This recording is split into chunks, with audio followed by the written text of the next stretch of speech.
Vous êtes un professionnel de l'accompagnement, vous êtes coach, thérapeute ou consultant, vous organisez des conférences régulièrement ou alors des ateliers ou alors des petites formations en ligne ou en physique.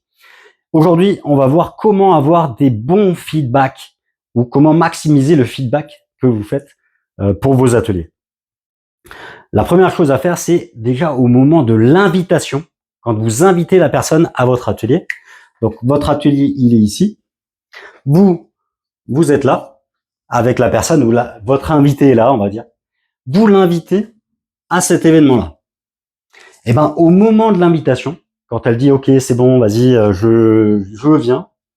Et ben là, vous lui dites, écoute, pendant l'atelier, on n'aura peut-être pas le temps de discuter ensemble à la fin parce que ben il y a une vingtaine de personnes ou il y a 30 personnes ou alors on n'aura peut-être pas le temps, peut-être pas l'envie. Ce que j'aimerais, c'est beaucoup avoir ton retour suite à l'événement. Donc, est-ce que l'on peut planifier un rendez-vous de débriefing ici? Donc, dès l'invitation, vous planifiez un rendez-vous de débriefing avec la personne quelques jours après l'atelier pour avoir un vrai retour concret. Et ce retour, soit vous le faites en physique devant la personne ou alors en visio si c'est à distance, bien sûr. Mais c'est pas juste une feuille que vous envoyez par mail.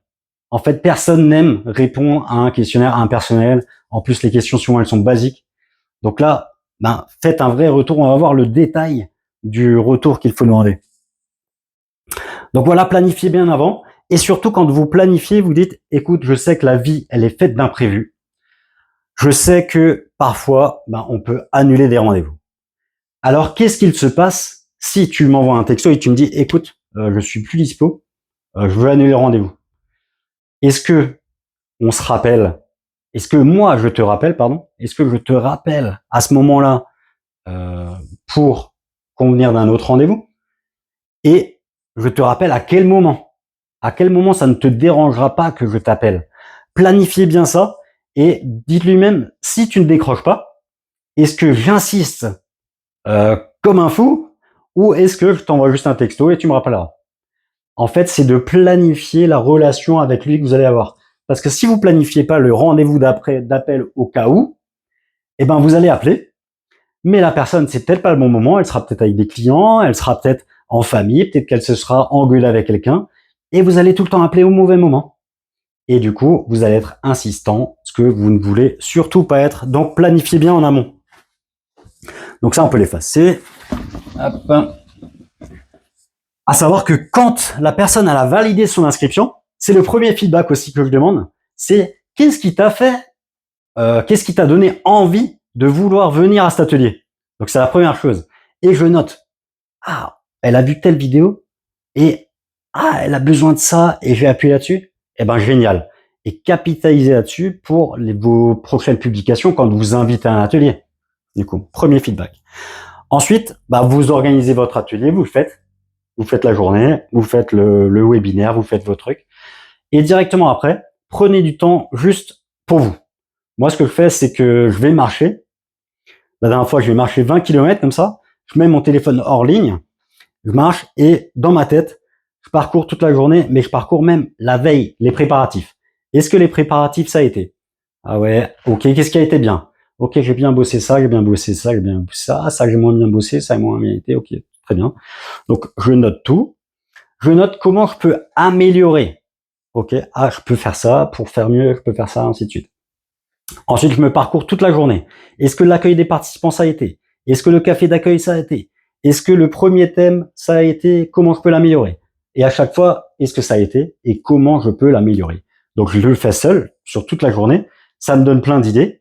Et ensuite, le lendemain, bah, si vous avez des associés, voyez avec vos associés aussi. Avoir des retours de vos associés, bah, ça, c'est la première claque que vous pouvez vous prendre parce qu'on n'a pas exactement la même vision des choses.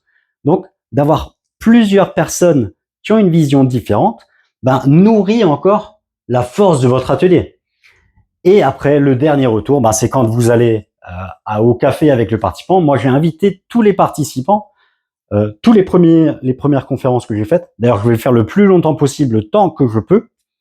C'est que je vais voir les gens, je les invite, je leur paye le café, parce que du coup, ils vont m'être hyper utiles et je leur demande un vrai retour. Je leur dis, sois le plus honnête possible.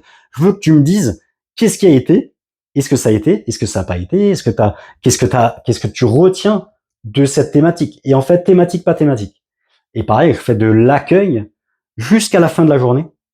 Donc, à chaque fois, ok, qu'est-ce que tu as appris, est-ce que ça a été, et comment tu pourrais l'améliorer toi, enfin comment tu penses pouvoir l'améliorer de ton côté. Et je note tout, je note tout, je note tout, je note tout. Et souvent, si vous faites tous vos participants, ils ont les mêmes points bloquants. Et ça vous permet d'identifier vraiment les points à développer et à maximiser votre retour sur investissement. À savoir que quand vous faites les rendez-vous avec les gens, eh ben, les gens, ils ont peut-être des besoins encore. Peut-être que vous pouvez les accompagner plus loin. En fait, c'est toujours dans un but de servir. Il faut que ça soit utile. Comment tu utilises ce que je t'ai donné? Est-ce que c'est suffisant ou est-ce que tu as besoin d'un accompagnement par la suite? Et du coup, utilisez tout ça.